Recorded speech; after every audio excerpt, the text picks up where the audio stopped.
This being your directorial debut, was there any intimidation in taking on such a classic piece of literature? Yeah, honestly, it's a complicated story, one, and two, whenever you're taking on something that has such a strong canonical history, something that people are so aware of and have an appetite for and have a familiarity with and have built their own kind of narrative around, you're gonna face some real challenges. For me, being able to enlist Susan Laurie Parks, who is a really brilliant writer and incredible thinker, to help me translate this story and bring it into contemporary terms, and then us having really the blessing of the Wright family and them kind of allowing us access to the story, and then actually being really excited about some of the changes that we made it a lot more pleasant experience than maybe it could have been otherwise. So, as you mentioned, this is a present day retelling of the story. How did you guys approach kind of modernizing this very familiar story that we know while staying true to the central themes? Well, I think it came down to distilling what those themes were for us in particular, and what are the things that we were really married to, and things that we thought were really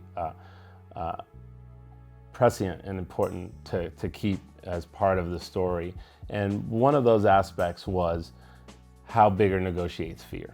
And we thought that was something that we needed to keep an emphasis on and keep dissecting. We really did want to stay true to as much of the story as we could, while being aware of telling the story in a contemporary time, and with an awareness of some of the sensitivities of the story and some of the criticisms of the story. So we didn't change the story necessarily to alleviate the tension of some of those criticisms, but having interpreted it after being aware of them were things that we were really quite conscious of in the process. Okay.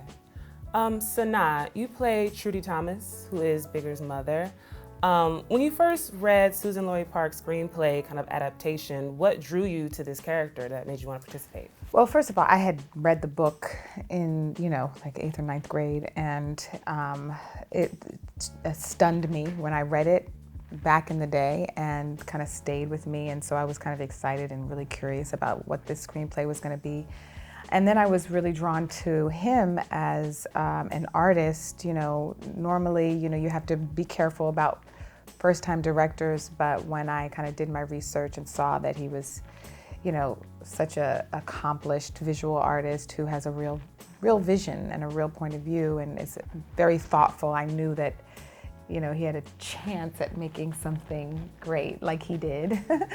And then Susan Laurie Parks, I knew her as a playwright. I did plays of hers when I was in school. So all of those elements just got me excited to read it. And then, of course, this woman, Trudy, is, I completely had so much compassion for her journey and her struggle, which is the struggle of every mother, and that is that they want their kid to thrive, and they want them to survive against all odds. And in America with Black women, that's there's more obstacles when it comes to that. So all of those things. Okay. And how was it for you working so closely with Ashton, who's this amazing rising force in the industry? He was great. I was a fan of his in Moonlight, and as soon as I met him, I felt such a chemistry with him, especially in the regards of kind of like feeling like I wanted to nurture him. He's a very sensitive person, and is very intelligent and curious about life and the art, and is a great conversationalist. And I felt like he kind of made my job easy being his mother, because I just felt that kind of motherly feeling with him anyway. So it was great. Okay.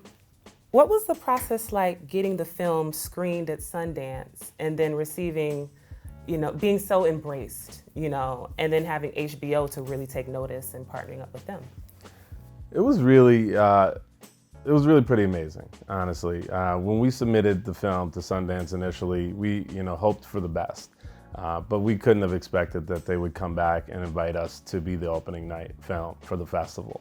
And so when we got that news, to a person, we were all really excited, and it really, in a lot of ways, validated so much of the time and energy that we had put into this project, and that people were willing to see it and participate with it in ways that we'd hoped would be the result.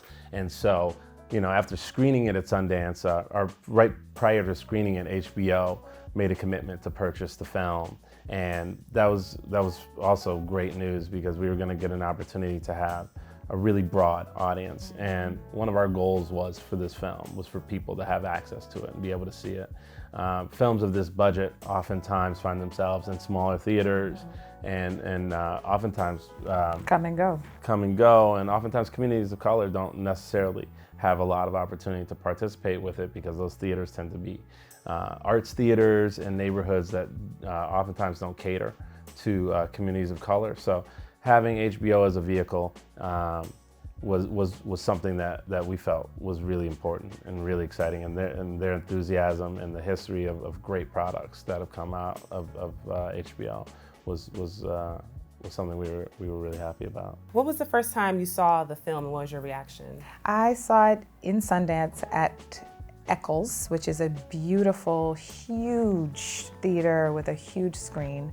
And I have to say, it's always very hard, no matter what I'm in. It's kind of a little bit of torture for me to watch myself. So I need to see it again, because the first time I see something, it's, you're thinking about yourself. I mean, that's most actors I know. But outside of that, I was just stunned by the emotional journey of this character. I thought it was one of the most beautiful films I've seen lately, and just struck by just the emotional roller coaster that you go on. And it took me, it stayed with me for a couple days after, and I'm excited for audiences to experience it. And what would you two hope that audiences take away from the film, keeping in mind how relevant it was when it was originally written, and now how it's still so pertinent within our lives, I think you nailed it by pointing out that the book was originally written in 1939, and a telling of that story today, the fact that it is still quite relevant, and that there are aspects of that story that so much makes sense today, is in some ways quite scary and sad.